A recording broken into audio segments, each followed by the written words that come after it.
Do you know why? Do you know why this has happened and why boxing is dying? Because the sport has become so greedy. Nobody was ever thinking about the future of the sport. It's about how much money can we all put in our pocket right here, right now. Who cares about tomorrow? For over a decade, nobody in combat sports was criticizing boxing harder than Dana White. And honestly, he wasn't wrong. Boxing has operated like that for decades, everybody grabbing the most they can in the moment, but the product itself suffers for it. You know what happens when you get $37 million and you're a fighter? I don't want to get punched in the face. I got $37 million, man. I'm not getting punched in the face. This is ridiculous. Boxers are overpaid. The biggest event in the sport are basically going out of business sales. One enormous payday, and nothing built on top of it once the check clears. One of the big problems with boxing too is that all those guys are overpaid.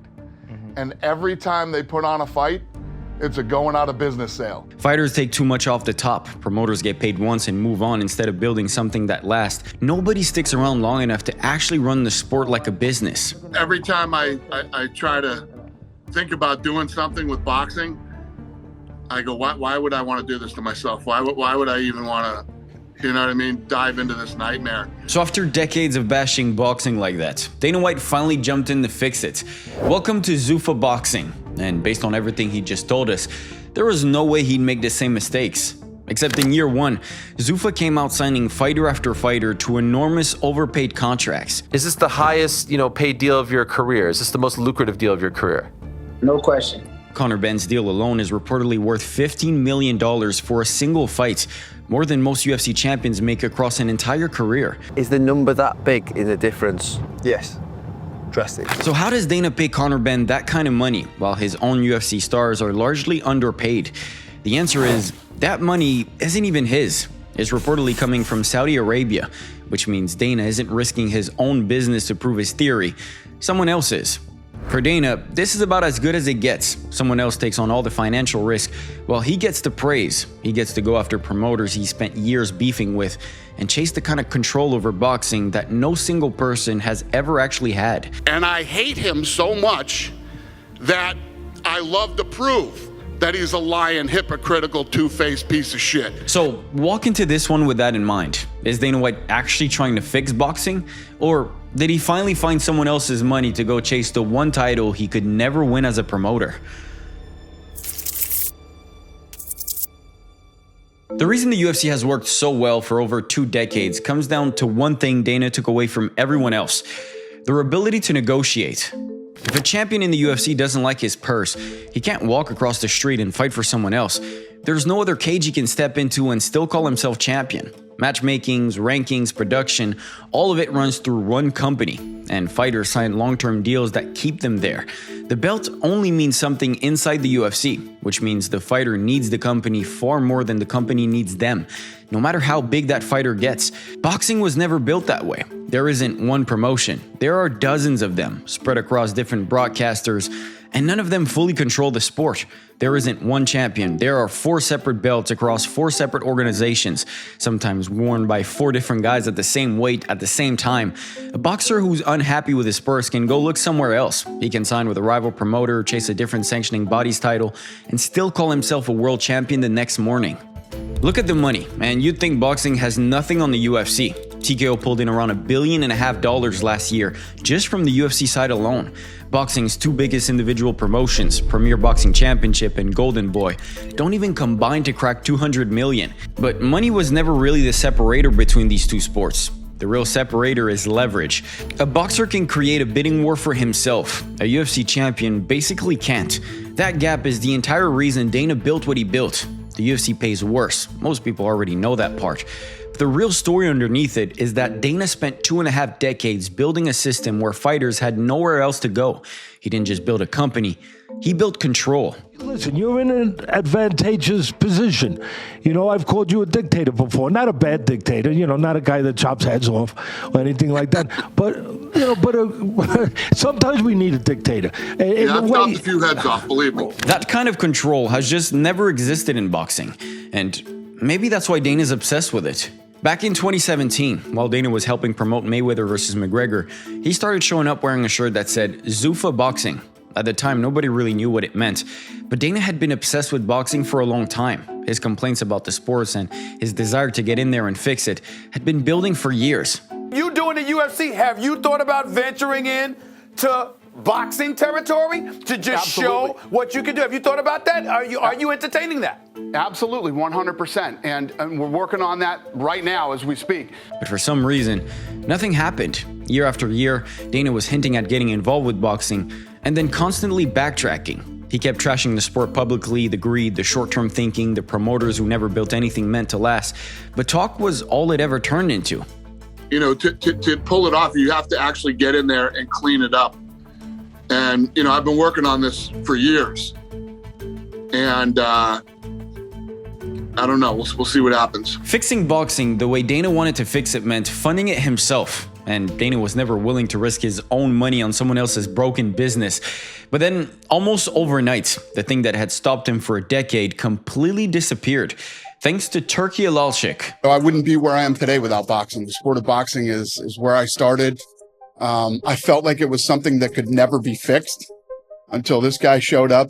He has done more for boxing than any promoter in the history of the sport combined. Once Dana's relationship with Saudi Arabia developed, everything he'd been saying for years suddenly became testable, without him having to personally bankroll it.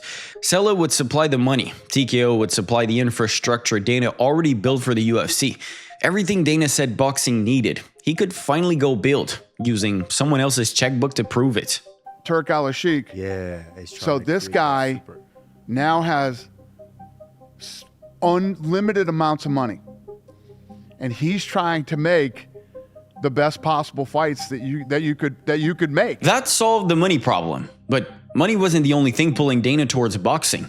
There was something personal driving him too, and it goes back further than most people realize. The Oscar De La Hoya beef goes back to 2017, years before Dana ever touched boxing. And that's what I do. I'm working hard to build my business and to take care of my fighters. Are you doing the same? Are you taking care of your fighters? Why are so many fighters complaining? Oscar publicly ripped into the Mayweather-McGregor fight while Dana was helping build it, and the two have been openly trading insults pretty much every year since. But this isn't a bigger situation. This is about this idiot coming on this show and lying. Since Zuffa launched, Eddie Hearn has barely gone a month without taking a shot at it too. And right now, Dana White's got a new daddy, and his name is Turki Al-Sheikh. Turki Al-Sheikh is Dana White's pappy. Basically saying Zuffa isn't even Dana's company, calling their championship belt embarrassing, calling their fight card weak, accusing them of overpaying just to steal fighters off other rosters. They can't control. These guys are control freaks. They think, and in the UFC world, they come in, they can manipulate things, they can dominate people, they can, force fighters' hands to do things. It doesn't work like that in boxing. And openly questioning whether the whole operation has any real plan behind it all. But if you actually break down the messaging, what is this whole thing? It's a league?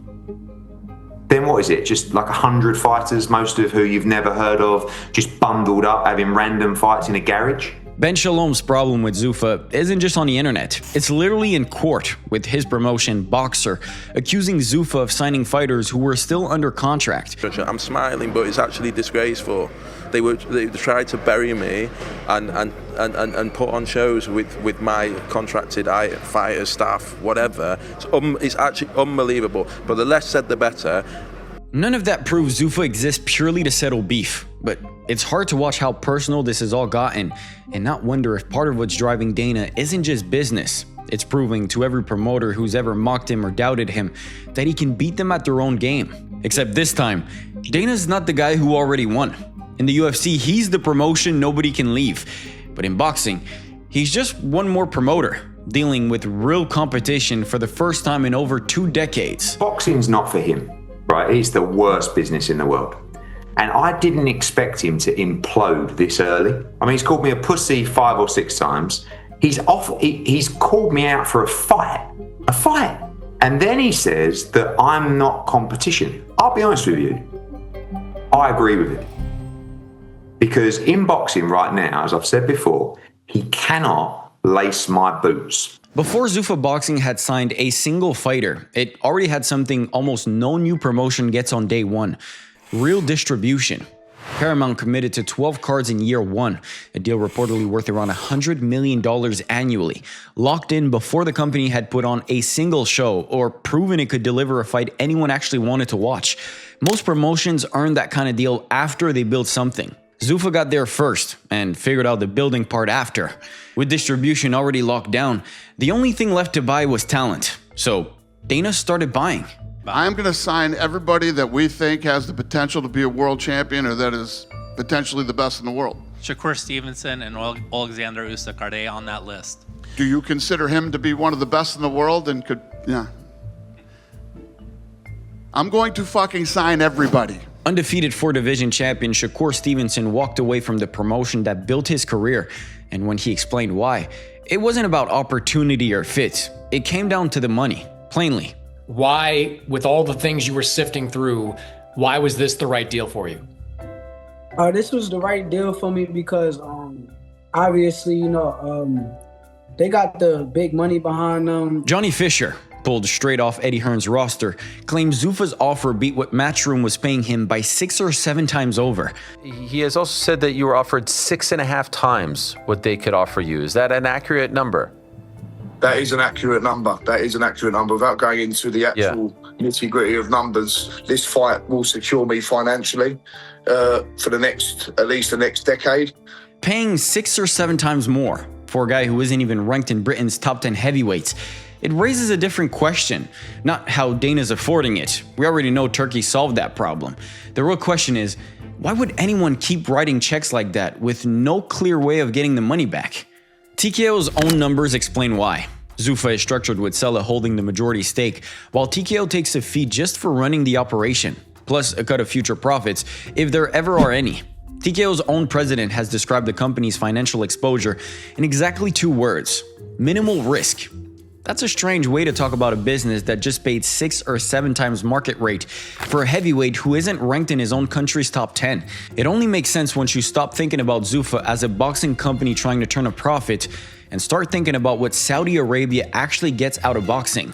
Turki, Al-Sheikh and Sella haven't been spending like this because boxing itself needs to turn a profit.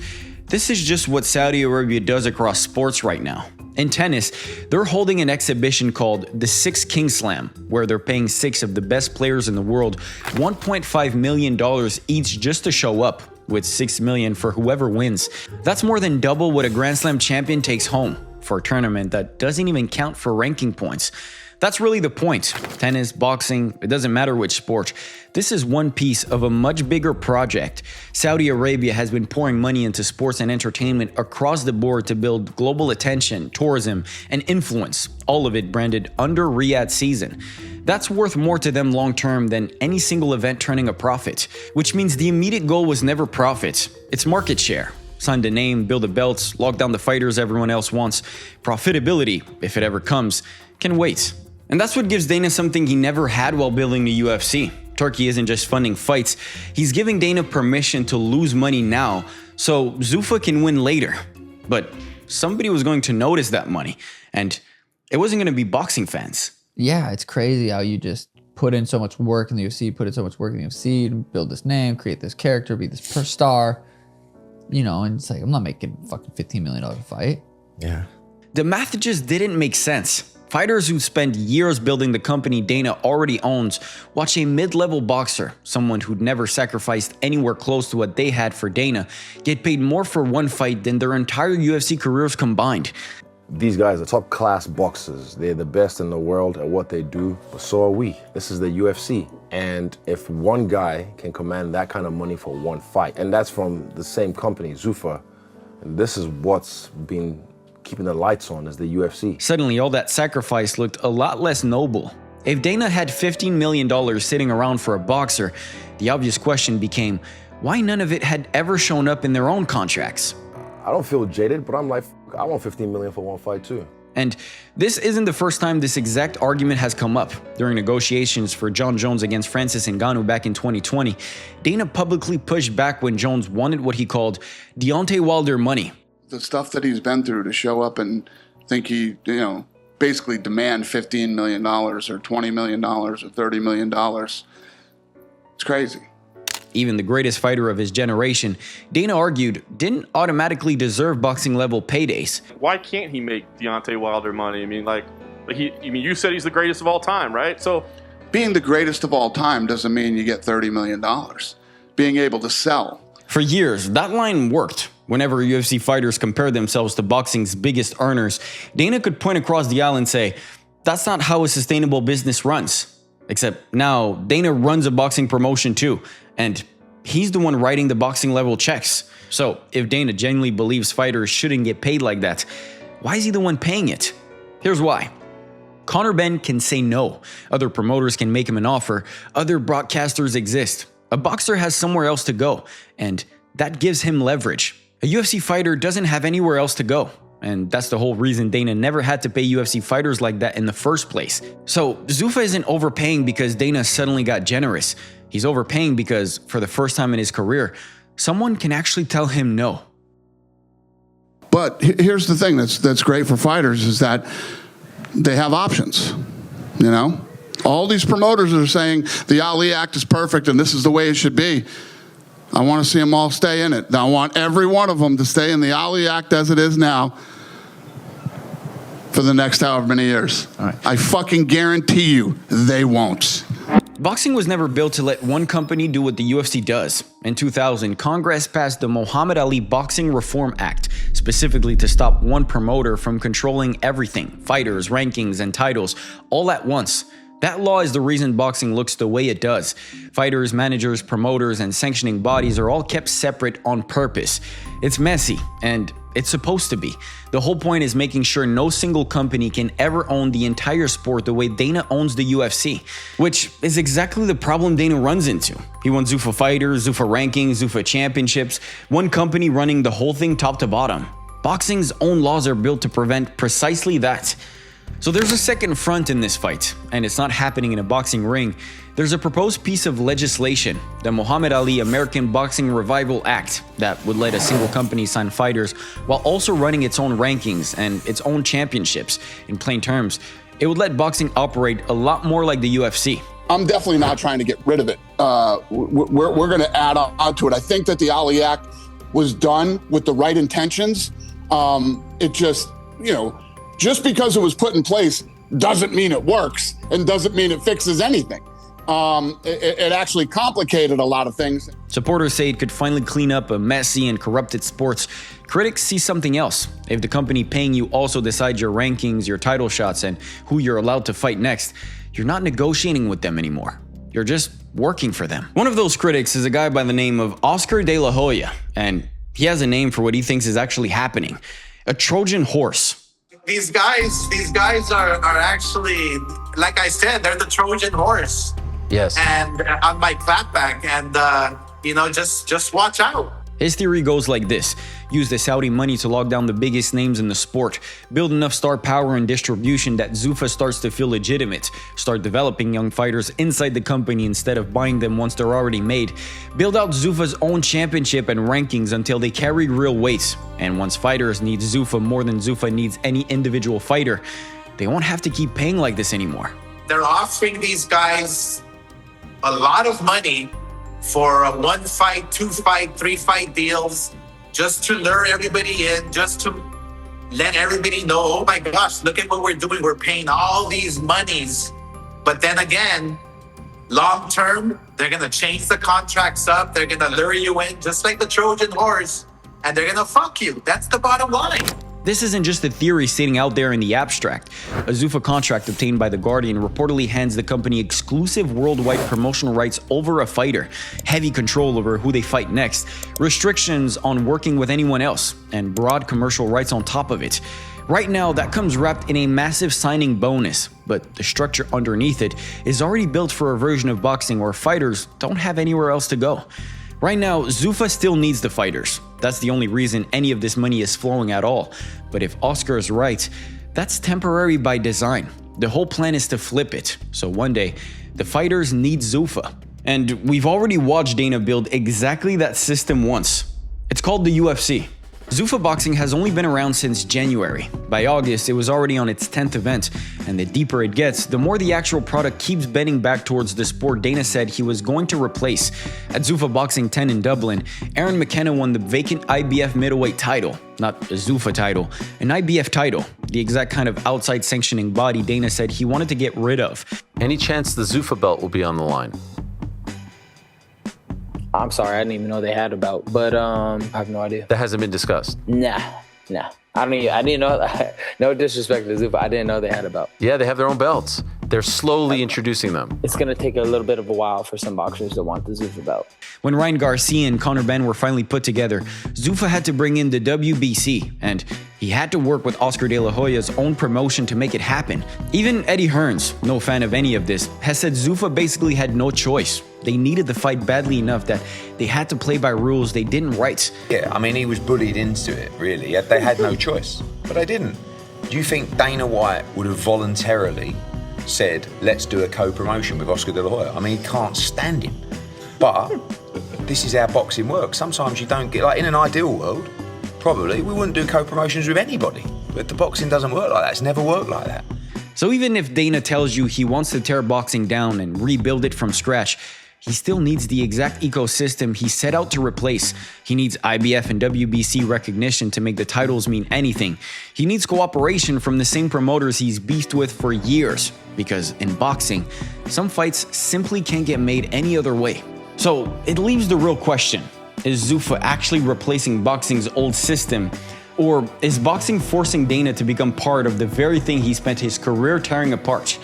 Back in 2013, Dana told a room at Stanford that boxing was dying because nobody in it was thinking about tomorrow, just about cashing in right now. 13 years later, he's out there doing the same thing he described. Enormous purses, fighters signed on deals that don't obviously pay for themselves, a business built so someone else eats the loss if none of it works. The difference is, this time it's on purpose. Turki gave Dana something he never had building in the UFC, room to lose money without it actually costing him anything. So where does it actually go from here? Maybe Zuffa spends a few more years bleeding cash and fades out, the way a lot of Saudi-backed experiments eventually do. Or maybe Dana actually pulls it off. He builds the UFC of boxing, the thing he's been chasing for over a decade. But the truth is, the only way he wins this is by building the exact kind of control he built in the UFC. Fans might finally get the cleaner, more consistent version of boxing Dana's been promising. But the fighters who can still say no to him right now might not get to say no for much longer. Either way, it's worth sitting with the fact that the guy who spent over a decade telling everyone boxing was broken is now the one running it exactly the way he said it shouldn't be run. Maybe Dana didn't actually change his mind about boxing. Maybe he just figured out that the only way to fix it was to become everything he hated about it first. This isn't even the first time Dana's tried to build his own empire from scratch. If you want to see the even more degenerate version of this experiment, go watch my video on Power Slap, and you'll get exactly what I mean. Click here.